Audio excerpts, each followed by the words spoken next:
स्वागत है।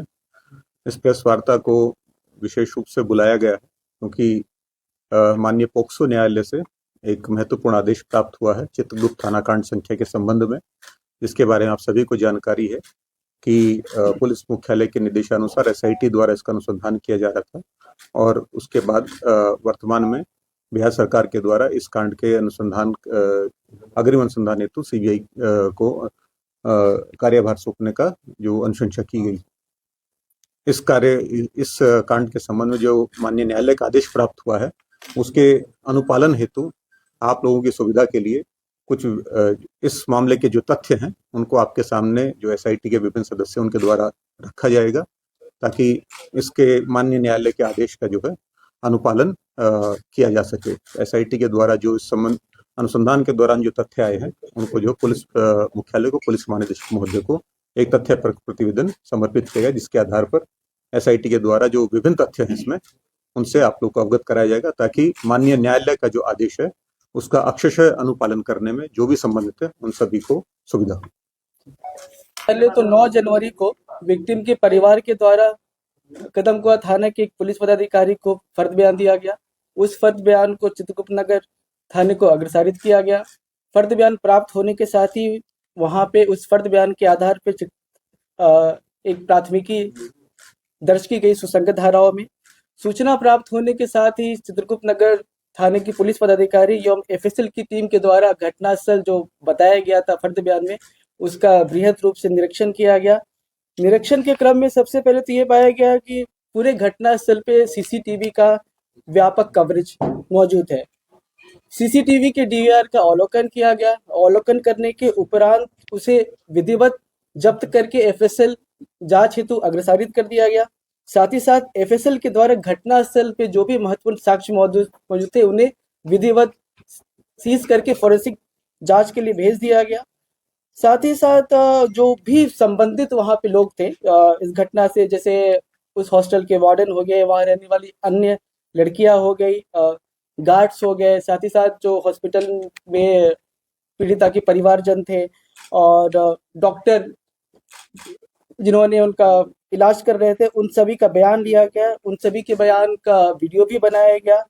साथ ही साथ उसके बाद परिवार के द्वारा अनुसंधानकर्ता को पीड़िता के कमरे से मिले एक दवा के खाली स्ट्रिप प्रदान किए गए। उस दवा का नाम एमिटोन प्लस है। साथ ही साथ फैमिली के द्वारा ही पुलिस को 5 कपड़े प्रदान किए गए। परिवार के द्वारा बताया गया कि यह वही कपड़े हैं जो ये पीड़िता पहन रखी थी और हॉस्पिटल के द्वारा उन्हें दिए गए थे। साथ ही साथ पीड़िता का मोबाइल फोन भी उपलब्ध कराया गया। इन सभी को अग्रतर फॉरेंसिक जांच के लिए भेज दिया गया। इन सब की सूची बनाई गई। साथ ही साथ अनुसंधान के क्रम में यह भी पता चला कि ये पीड़िता का उम्र 18 से कम है, वो जुवेनाइल है, अतः इस कांड में पॉक्सो एक्ट के धाराओं का भी समावेश किया गया। इसमें जब तो ये जानकारी प्राप्त हुई कि 6 तारीख को पीड़िता को हॉस्टल के कमरे से निकाल के डॉक्टर सजानंद के अस्पताल लाया गया था। फिर समुचित इलाज हेतु जो परिजनों के द्वारा ही इनको प्रभात मेमोरियल अस्पताल ले जाया गया।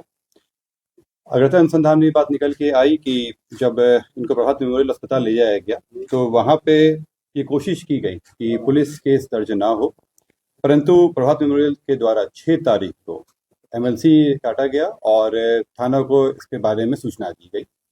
थाना को सूचना प्राप्त होने पर एक महिला सब इंस्पेक्टर के द्वारा वहाँ पे आई जो उनके परिजनों से मिली। परिजनों के द्वारा बताया गया कि जब वो होश में आएंगी तब उनका अपना बयान दर्ज करके अग्रता कांड दर्ज करेंगे। वे महिला सब इंस्पेक्टर के द्वारा वहाँ के परिजनों को नंबर दिया गया अपना कि अगर कुछ भी इसमें कहना चाहते हो तो आप लोग इस नंबर पे कॉल करके बताएं। 9 तारीख को सब इंस्पेक्टर को फ़ोन आता है और वहाँ पे जाके फिर फर्द बयान दर्ज होता है और जैसा बताया गया कि इसमें कांड दर्ज किया जाता है। क्योंकि इसमें जब 6 तारीख को सब इंस्पेक्टर के द्वारा विजिट किया गया था और उसमें जो कदमकुआं थाना में प्रभार में चल रहे थे उनको तुरंत इसके बारे में सूचना चित्रगुप्त नगर थाना प्रभारी को देना चाहिए था और जो चित्रगुप्त नगर थाना प्रभारी उनको भी इसमें कार्रवाई करनी चाहिए थी, इसलिए उन पर अभी अनुशासनिक कार्रवाई की जा रही है। पीड़िता दिनांक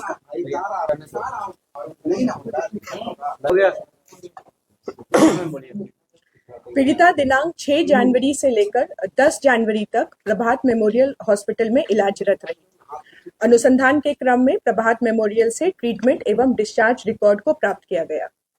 प्रभात मेमोरियल द्वारा निर्गत डिस्चार्ज समरी में, जो कि लामा है, उनमें निम्नलिखित कारण अंकित किए गए हैं: alleged case of opioid poisoning, drug-induced hepatitis, head injury with severe cerebral edema, refractory septic shock, hypokalemia, hypocalcemia, viral meningitis, hypothyroidism।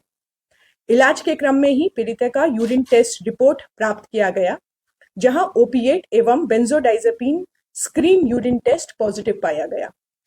तत्पश्चात पीड़िता मेदांता अस्पताल में इलाजरत रही, जहां उनकी मृत्यु हो गई।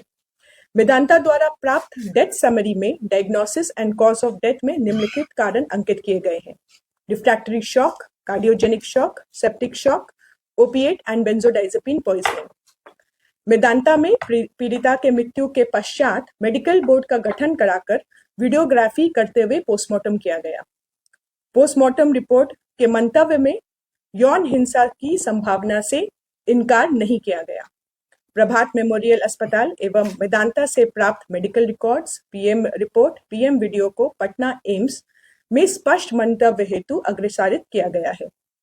जांच के दौरान विधि विज्ञान प्रयोगशाला में भेजे गए पीड़िता के वस्त्रों में से एक अंतवस्त्र में से वीर्य होने का प्रमाण मिले हैं, जिसे वैज्ञानिक रूप से एफएसएल के द्वारा डीएनए सीक्वेंसिंग किया जा रहा है।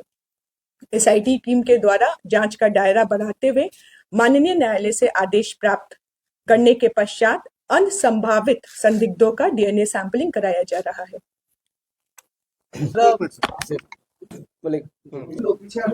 द्वारा अनुसंधान के क्रम में यह बात निकल कर आई कि 27/12/25 को विक्टिम अपने फैमिली, जिसमें उसके माता पिता और भाई है, उसके साथ पटना स्थित हॉस्टल से जहानाबाद एक गाड़ी से जाती है, स्कॉर्पियो गाड़ी से। इस बात का सत्यापन फैमिली मेंबर्स के बयान से भी होती है। जहानाबाद जाने के क्रम में जहानाबाद में ही अरवल मोड़ पे उनके द्वारा गाड़ी रोककर एक मेडिकल स्टोर से कुछ मेडिसिन खरीदे जाते हैं पीड़िता और उनके फैमिली के द्वारा। उन मेडिसिन में एमिटोन प्लस भी था, उसके साथ कुछ अन्य भी मेडिसिन थी। इसका सत्यापन जो हमें स्ट्रिप मिले थे उनके ये परिवार के द्वारा जो सुपुर्द किया गया था, उसके बैच नंबर से उसका मिलान किया गया। बैच नंबर के मिलान करने से यह पाया गया कि यह उसी बैच नंबर की दवा है। साथ ही साथ ये पीड़िता के यूपीआई बैंक अकाउंट से भी इसे वेरीफाई किया गया। उसके साथ साथ इसका सत्यापन दुकानदार के बयान, साथ साथ फैमिली मेंबर के बयान से भी हुआ है। इससे यह स्पष्ट